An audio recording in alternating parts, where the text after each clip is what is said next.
Dans cette vidéo, je vais vous donner 4 conseils pour travailler des relevés de manière efficace. Conseil numéro 1, le plus évident et le plus simple, je vous dirais, c'est d'aller écouter l'enregistrement du relevé. Ça paraît, oui, ça paraît évident, ça paraît simple, ok Kevin, t'es gentil, mais en même temps, c'est pas forcément un réflexe que vous allez avoir. Parce que moi-même, je l'ai pas eu ce réflexe-là. Donc, alors quand ça m'arrivait de travailler sur des relevés comme ça, c'était mes profs qui me donnaient ça. C'était à une époque où il n'y avait pas... Internet existait, hein, mais c'était les balbutiements de... On n'avait pas le réflexe, en tout cas moi et même les copains, on n'avait pas le réflexe d'aller sur Internet pour aller chercher les morceaux. Je parle des années 90. Donc c'était plutôt avec les disques. C'était plutôt les copains qui nous prêtaient les disques, on se faisait des copies, des trucs comme ça. Je veux dire, on faisait des copies de CD en cassette, des trucs. Enfin bref, c'était plutôt de cette manière-là. Donc j'avais pas forcément, personnellement, j'avais pas le réflexe d'aller écouter la version. Donc j'avais un relevé, j'avais une partition comme ça devant les yeux d'un morceau. Je connaissais peut-être même pas des fois le morceau, mais si c'était un blues, bah, je savais que c'était un blues, par exemple. Mais en fait, pour moi, ça n'avait aucun sens. C'était juste une partition avec des notes de musique. J'avais une ligne de basse d'écrit. Mais à part m'entraîner à faire de la lecture de notes, pourquoi pas me mettre un métronome, faire de la lecture de notes, ça me servait strictement à rien. Parce que j'avais pas l'essence même de ce à quoi servent les relevés, en fait. Les relevés, ils servent, sincèrement, ils servent à deux choses. La première des choses, si vous le faites vous-même le relevé, il va vous servir à travailler l'oreille, travailler à entendre la ligne de basse au milieu des autres instrumentistes, à entendre la basse, à entendre la basse, quoi. Je vais aller plus loin, pas faire plus compliqué. Donc, ça va vous permettre de travailler l'oreille, de travailler en chantant, parce que vous n'êtes pas obligé de faire les relevés avec votre basse tout de suite. Vous pouvez les faire sans l'instrument dans un premier temps. Ça fait travailler l'oreille de plein de façons différentes. Je vais vous le dire de cette manière-là. Je ne vais pas approfondir, mais le relevé permet vraiment de travailler l'oreille, de travailler l'écoute, et c'est un travail qui vous fait progresser musicalement d'une manière incomparable avec d'autres, vraiment. Et surtout dans cette musique-là, la musique de jazz, qui est beaucoup une musique de transmission orale. Ensuite, le relevé, ce qui vous fait travailler, c'est... il vous fait jouer votre instrument, mais il vous fait jouer votre instrument en jouant avec les disques desquels viennent les relevés, en jouant avec vos artistes. C'est un kiff incommensurable de jouer sur un disque, de s'amuser à marcher dans les pas de son bassiste préféré, de se mettre un disque. Vous êtes à la maison, vous n'avez pas toutes les contraintes qu'il peut y avoir de jouer en live, que ce soit en répète avec des copains, dans des concerts, des machins, et vous travaillez votre musique à la maison. Vous écoutez des disques que vous kiffez, vous écoutez de la super musique, ça vous fait du bien, et vous jouez avec eux, et ça vous fait du bien, et c'est trop bien. C'est que un cercle vertueux, vous voyez ce que je veux dire? Ça vous permet de travailler ça vous permet de jouer donc avec des disques, donc d'être en immersion complète avec la musique qui a été enregistrée à cette époque-là, avec ces artistes-là. Mais moi, je trouve que cette pratique-là, elle est vraiment super, elle est gratifiante aussi. Parce qu'on part d'un objectif qui est de jouer quelque chose, et quand on arrive à faire cet objectif, ça fait du bien. Et on a travaillé énormément de choses dedans. Donc, le relevé, pour moi, il a ça. Je fais pas une vidéo sur le relevé, hein, donc je vais essayer de terminer ce propos-là, mais ça fait aussi énormément travailler le vocabulaire, le parler jazz, les lignes de basse. Tout ça, ça fait travailler énormément, vraiment. Il y a une quantité considérable de bassistes qui, avant même d'avoir appris la technique de construction de lignes de basse qu'ils s'apprennent, vont simplement savoir jouer des lignes de basse parce qu'ils les ont relevées, qu'ils les ont entendues, et qui vont reproduire des schémas, qui vont reproduire des patterns de lignes de basse, et qui vont les jouer sur des morceaux. Et puis progressivement, ils vont se construire une musicalité avec ça, et puis ils vont apprendre, ainsi de suite. Moi, ça a été mon parcours, c'est le parcours de plein de gens, et c'est-à-dire que ça fonctionne vraiment super bien. Donc pour moi, les relevés, ils sont là, ils servent à ça. Donc ne pas avoir, comme ça m'est arrivé, je vous le redis, ne pas avoir la version, de savoir d'où ça vient, de ne pas pouvoir écouter et de ne pas pouvoir lire en même temps la partition. Moi, je me suis retrouvé un peu comme, comment on dit l'expression, un peu comme une poule qui trouve un couteau, quoi. Ou je sais plus, je disais conneries, mais c'est un peu ça, quoi. Donc, je vous encourage, je finis là, ok, pour le premier conseil.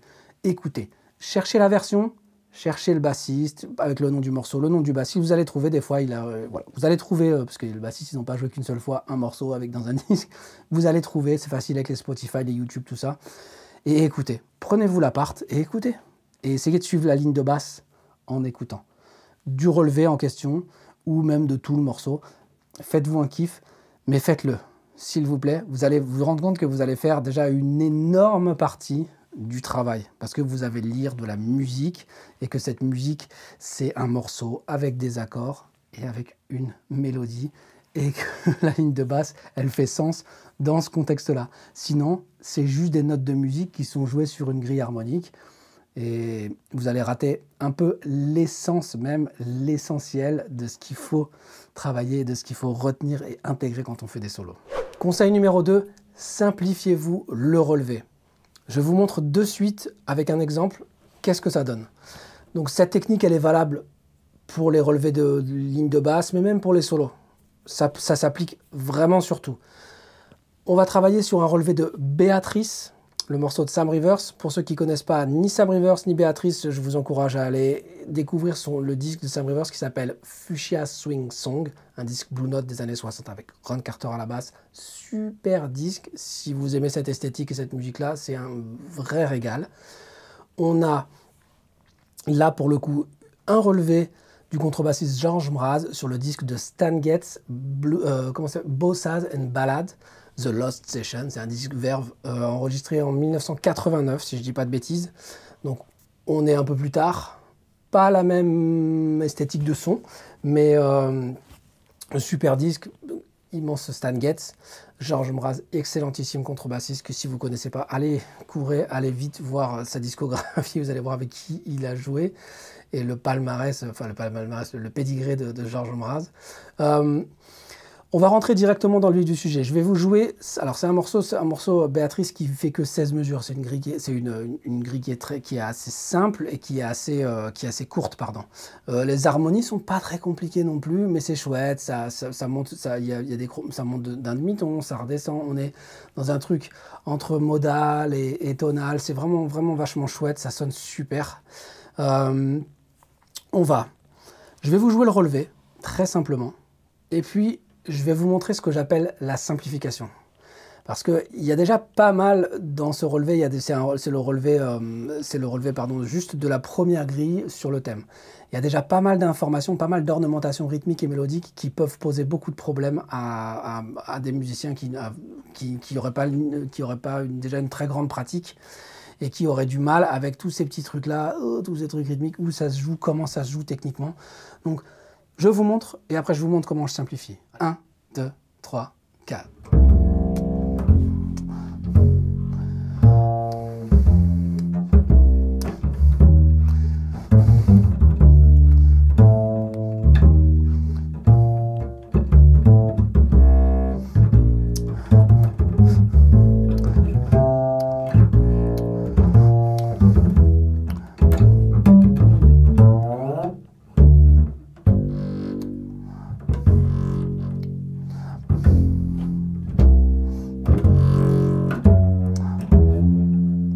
Je m'arrête sur le Fa qui est le début de la grille suivante. Donc vous avez vu qu'il y a beaucoup d'ornementation, il y a beaucoup de des trucs comme ça quoi.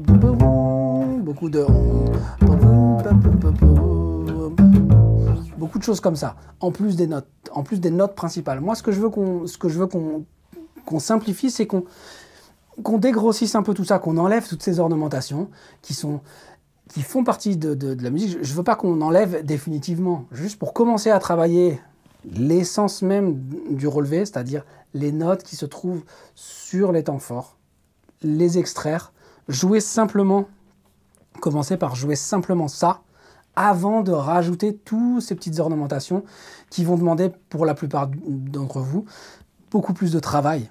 Simplement parce que c'est des trucs qui sont techniquement pas forcément faciles à jouer et qui même des fois visuellement et comme ça harmoniquement on se dit ouais qu'est-ce que c'est, on comprend pas forcément. Ça peut être beaucoup de freins mélangés qui font qu'on peut vite se lasser et vite pas jouer ce relevé qui pourtant est super, sonne mortel et vous permettre justement de vous faire progresser avec tout ce que je vous ai expliqué qui était important de travailler quand on fait un relevé. Donc, moi, je vais simplement vous le jouer là. Comment j'ai simplifié? Je vous le montre maintenant, je vous le joue, et puis je vous explique rapidement après, mais vous allez voir, vous allez vite comprendre. 1, 2, 3, 4, et...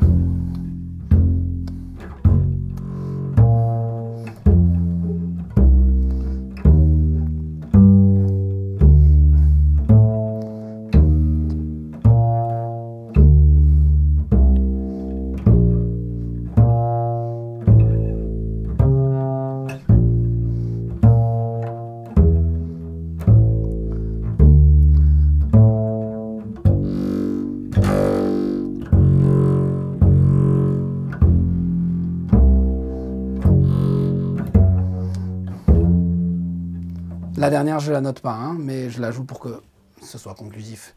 Vous avez vu comme c'est beaucoup plus simple? J'ai simplement joué les notes sur les temps forts. Les notes qu'on trouve sur les temps forts, et j'ai joué en blanche comme si je faisais vraiment un exercice de tout fil basique pour travailler la structure d'un morceau avec les accords, avec les fondamentales, avec les notes principales qui sont jouées, les fondamentales ou les quintes. Vous verrez que la plupart du temps, c'est des fondamentales et des quintes, peut-être parfois une tierce. Voilà. Très simple à voir, regardez. On commence Fa majeur, c'est déjà écrit, il y a déjà 2 fois Fa. Ensuite, on a Sol bémol majeur 7, dièse 11, on a Sol bémol, et sur le troisième temps, on a un Si bémol. Donc, j'ai joué ça, tout simplement. Ensuite, sur la mesure de Fa, on a suivante, on a Fa, Fa. Ensuite, on a Do sur le troisième temps. Donc, Do, pourquoi pas. On joue ça. Donc, ça fait Fa, Sol, Si, Fa, Do. Ensuite, la mesure de Mi bémol, j'ai dû faire un choix. Mesure de Mi bémol, on a Mi bémol sur le premier temps. Sur le troisième temps, on n'a rien, on a cette phrase. Si je vous joue 1, 2, 3. Donc on a cette phrase qui est donc une ornementation, une phrase mélodique qui va jouer pour arriver pour passer du Mi bémol au Ré. On entend bien que la phrase vient pour aller jusqu'au Ré. J'ai choisi d'utiliser le Sol. C'est-à-dire, j'ai simplifié, je suis allé voir quelle note était sur le temps, sur le temps d'après, pas les notes qui sont à contre-temps. Donc j'ai choisi le Sol, tout simplement. Vous auriez pu très simplement aussi, alors aussi parce que ça sonne, dans la phrase, le Sol sonne comme une note qui a été approchée par les deux triolets de croche d'avant là. Donc, La, Si, Sol, le Sol sonne, donc ça marche si je fais Mi bémol, Sol pour aller sur Ré. Vous auriez pu aussi très bien choisir Mi bémol 2 fois, puisqu'il n'y avait rien sur le troisième temps. Donc vous pouvez très bien jouer et encore Mi bémol. Ça marche aussi très bien. Sans vous compliquer, vous voyez ce que je veux dire? Vous n'avez rien sur le troisième temps, ben vous utilisez la note qui était là avant et vous la doublez. C'est tout. Moi, là, j'ai utilisé le Sol parce que je me suis dit, tiens, je vais aller piocher une note là-dedans. Mais ça, pour faire encore plus simple, comme je vous dis, utilisez Mi bémol. Pour aller sur ensuite le Ré mineur, tout est écrit, Ré mineur, on a Ré mineur premier temps, La sur le troisième temps, Mi bémol, ensuite, si je suis tout comme ça, vous allez voir, tout est écrit, Mi bémol sur le premier temps, Si bémol sur le troisième temps, ensuite mesure de Ré mineur et Do mineur, on a Ré mineur, on a un Ré sur le premier temps, sous l'accord de Do mineur sur le troisième temps, on a un Do, Si bémol mineur, on a Si bémol premier temps, Si bémol à l'octave sur le troisième temps, La mineur, là pareil, j'ai fait un choix, on a le La sur le premier temps, et sur le troisième temps, on a un Si bécart, mais ce Si bécart, c'est une approche chromatique pour aller vers le Do. Donc la phrase, donc pour moi, la note qui fait sonner l'harmonie, qui fait sonner à cet endroit-là, c'est le Do. Donc j'ai choisi Do, même s'il est sur le Et du 3. Ensuite, Si bémol, dans la mesure de Si bémol majeur. Ensuite, Mi demi diminué, on a un Mi. Dans la même mesure, La 7, on a un La. Sur le troisième temps, tout va bien. Ensuite, Ré majeur, on a Ré, La. Donc là, on a un La sur le deuxième temps qui glisse. Il fait un truc comme ça. Il fait... Pan, pan. Et ce Ré... ce La sur le deuxième temps, il dure jusqu'au troisième temps. Donc, on peut tout à fait le jouer. C'est ce que moi j'ai choisi. Vous pouvez aussi simplifier encore une fois et faire juste Ré et Ré. Comme vous n'avez rien sur le troisième temps et qu'il n'y a encore qu'un accord dans cette mesure-là, vous pouvez très bien rejouer le Ré. Ça marche très bien aussi. Et puis la fin, Sol mineur, bah là, il n'y a qu'un Sol dedans. Sol bémol, il n'y a qu'un Sol bémol dedans. Fa, il joue Fa mineur et Do sur le troisième temps. Ok. Et puis là, il joue, pour terminer, Sol bémol et Sol bémol à l'octave. Et voilà, c'est simplifié. Ça, vous êtes capable de le jouer très facilement, je pense. Et vous êtes capable de le jouer avec le disque aussi. Et maintenant, vous allez pouvoir progressivement rajouter toutes les ornementations et travailler étape par étape sur chacune de ces ornementations-là. Donc, le principal, je pense sincèrement, simplifiez-vous la tâche, prenez le relevé, faites ces étapes-là. Je vous ai montré comment il sonnait sans faire de nettoyage, pardon, sans faire de simplification. Je vous ai montré comment ça sonne quand on simplifie. Je pense que si vous galérez vraiment au début, si vous ne voulez pas perdre de temps et que vous voulez commencer à travailler de manière plus pédagogique et plus efficace un relevé, faites cette simplification. Peu importe le morceau, que ce soit, je vous dis, même sur un solo où il y a des... Même ça, vous pouvez vous amuser simplement à jouer les notes sur les temps forts comme si vous jouiez une ligne de basse en blanche. Ça va vous aider à vous positionner sur le manche, là où sont jouées les notes. Là, quand on joue de cette manière-là, la simplification, vous avez déjà la main qui est placée. Vous savez déjà dans quelle zone vont se situer toutes les ornementations. Elles vont pas... Là on n'a pas des grandes tirades comme on peut avoir à la Rembrandt, tout ça. Là, ça se joue beaucoup dans les positions. Donc, vous verrez que vous arriverez plus facilement à intégrer ensuite toutes ces ornementations et vous pourrez les travailler très simplement, mesure par mesure ou 2 mesures par 2 mesures. Ça, c'est le conseil suivant. Conseil numéro 3, travaillez petit à petit. Maintenant que vous avez dégrossi le relevé, en tout cas la partie du relevé sur laquelle vous voulez travailler, que vous l'avez simplifié, vous allez maintenant rajouter les ornementations, comme je vous ai dit. Travaillez petit à petit. Travaillez, je ne sais pas, toutes les 2 mesures par exemple. Prenez juste 2 mesures. Allez-y par 4 si vous êtes plus motivé. Si vous avez des difficultés, allez-y travailler juste une seule mesure. S'il y en a une qui vous pose vraiment problème, le principal c'est d'être capable de travailler ce qui techniquement est un frein pour vous. Souvent dans les ornementations, ça va être toutes les petites phrases avec tous les trucs qui vont être en triolet, tout ça, en fonction avec le tempo. Donc, premièrement, ce que vous allez faire, c'est réécouter le morceau, encore une fois, et noter le tempo du morceau. Combien il fait, par exemple, là, pour Béatrice, moi j'ai noté à peu près au métronome, ça fait à peu près 114. On est sur un médium, vraiment genre médium, quoi. Au fond du temps du médium, quoi. Médium, c'est à peu près 120, là, on est un peu plus bas que 120. Travaillez à ce tempo-là. Essayez. Et si c'est trop rapide déjà, rien qu'en faisant le relevé simplifié, descendez le métronome. Vous descendez, je ne sais pas, de 4 points à chaque fois, donc 114 à 110, 110 à 106, et ainsi de suite. Descendez au fur et à mesure, enlevez 4 points, 6 points, peut-être pas 10 points, ça fait beaucoup, mais, pardon. Enlevez 4 points comme ça au fur et à mesure, essayez de voir là où vous vous sentez le plus à l'aise. Et quand vous êtes à l'aise, travaillez à ce tempo-là. Ne réaccélérez jamais le tempo, tant que vous n'êtes pas sûr d'être bien à l'aise et de bien jouer la phrase. Ça ne sert à rien, vraiment. Il faut que vous soyez capable de jouer une phrase correctement, avec le bon phrasé, avec le bon rythme, avec tout, à un tempo, avant de vouloir passer au tempo réel du disque pour pouvoir jouer avec le disque.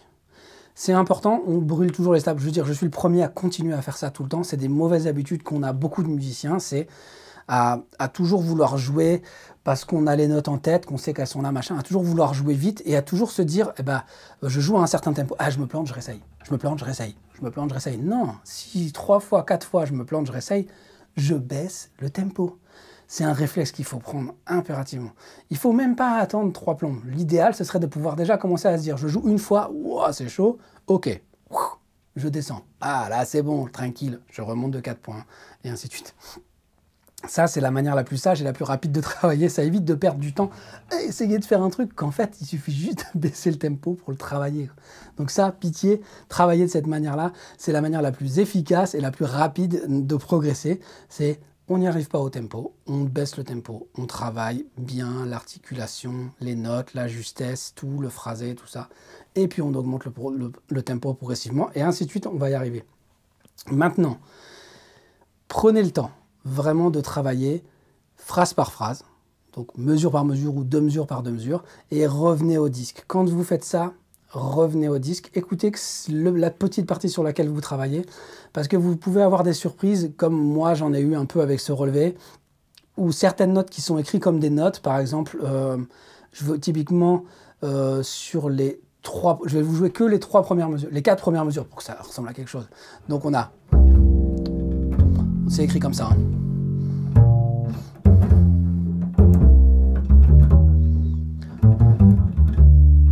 Si vous écoutez le relevé, vous verrez déjà qu'il fait 1, 2, 3, 4.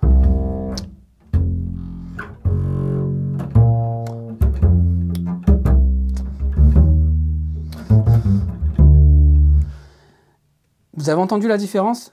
C'est subtil, c'est pas énorme, mais en fait il y a une petite différence. On a déjà au début, il fait ça. Donc là ok, il joue vraiment 2 notes en même temps, mais il s'arrête.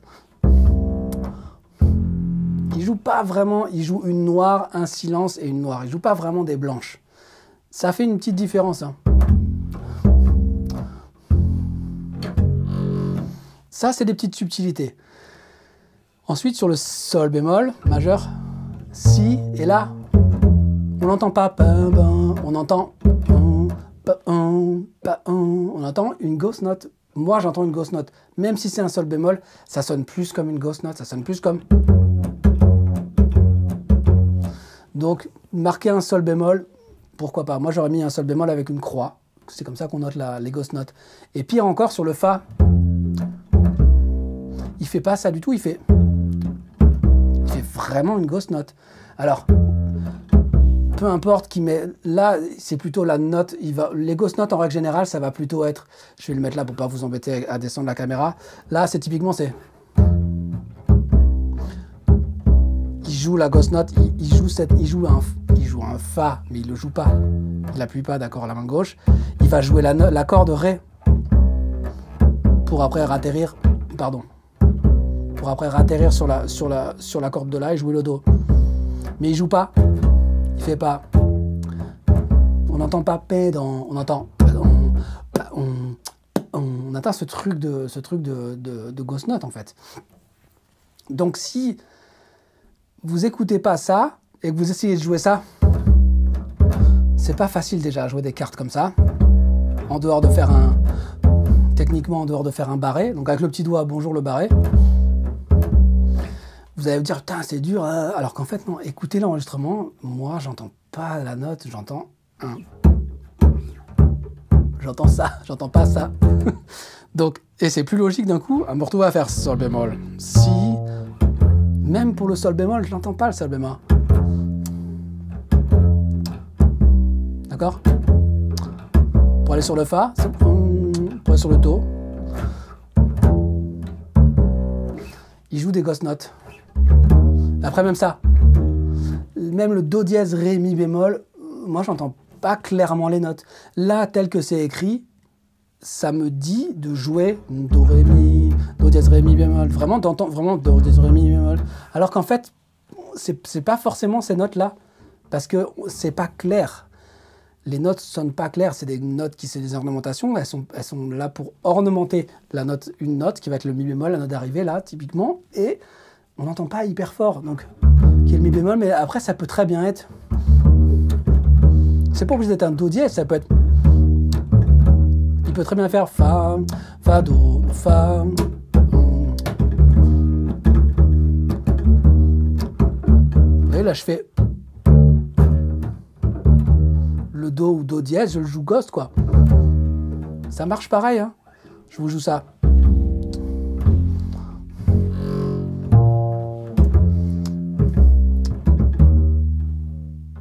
C'est pas forcément ce qu'il joue, hein.